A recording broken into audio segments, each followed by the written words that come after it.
Mothers டேங்கிறது நேற்று தானே, இன்றைக்கி என்ன அதுக்கு பிலேட்டட் சொல்லலையா அப்படின்னு தோணலாம். மதர்ஸ் டேக்கு வந்து அப்படி பிலேட்டர்லாம் கிடையாது, டெய்லி சொல்லலாம். ஏன்னா இந்த மேடையில் நான் நிறைய பேரை வந்து தாயாக தான் பார்க்குறேன். முதல்ல இந்த படமே வந்து இந்த ஹிட் லிஸ்ட் வந்து ஒரு தாயின் கனவு.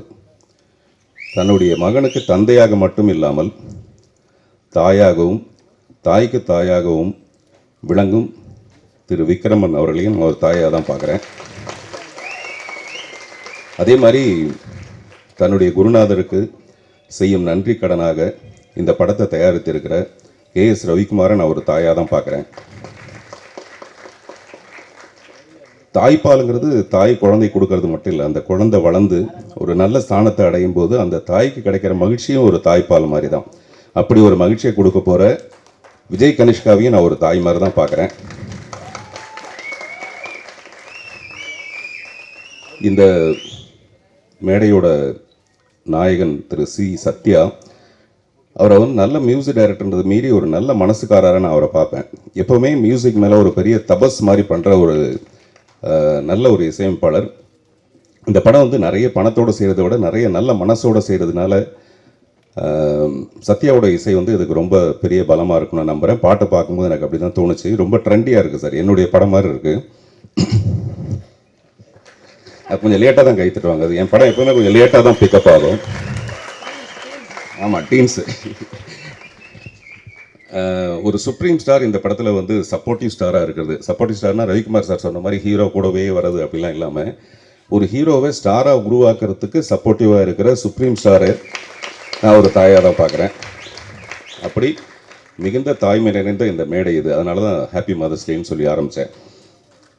அப்பாவுடைய விக்ரமனுடைய ஃபிலிம் கேரியரில் ஃபிலிம் லிஸ்ட்டில் அத்தனையும் ஹிட்ஸு. ஆனால் பையனுடைய முதல் படமே ஹிட் லிஸ்ட்டு. அந்த படத்தோட பெயர் அமையிறது கூட ஒரு நல்ல விஷயந்தான். புதிய பாதை மாதிரி ஒரு படம் முதல் படத்தோட பெயர் அப்படி அமையிறதும், அதே மாதிரி நான் ட்ரெய்லர் டீசர் சாங் எல்லாம் பார்க்கும்போது ஒரு இளம் அஜித்தை பார்க்குற மாதிரி, ஒரு விஜய் தேவர் கொண்டாவை பார்க்குற மாதிரி, அடுத்த படத்துக்கே 10 கோடி ரூபாய் சம்பளம் கொண்டா அப்படின்னு கேட்குற மாதிரி. இப்போ சமீபத்தில் அந்த மாதிரி ஆயிடுச்சு. கனிஷ்கா என்ன பண்ணலான்னா, இப்போ சமீபத்தில் கவின் கிட்ட ஏங்க நீங்கள் 7-8 கோடிலாம் சம்பளம் கேட்குறீங்களாமேன்னு பத்திரிக்காரர் கேட்கும்போது அவர் கொஞ்சம் தடுமாறினார் பதில் சொல்கிறதுக்கு. நீங்கள் இப்போவே பதிலை ரெடி பண்ணி வச்சுக்கலாம், என்ன பதில் சொல்லலான்னு கரெக்டாக ரெடி பண்ணி வச்சுக்கலாம்.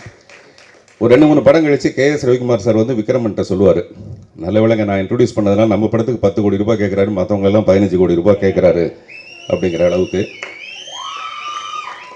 9 மணிக்கு வர வேண்டியனா 9:42க்கு வந்ததுக்கு காரணம் வந்து டிராஃபிக்கு, மெட்ரோ, அந்த மாதிரி நிறைய காரணம். பட் அடுத்த படத்தில் விஜய் கனிஷ்காவோட படத்துக்கு நான் வரும்போது விஜய் கனிஷ்காவுடைய ஃபேன்ஸே ஒரு காரணமாக இருக்கணும், உள்ள வரவிடாமல் தடுக்கிற அளவுக்கு பயங்கர.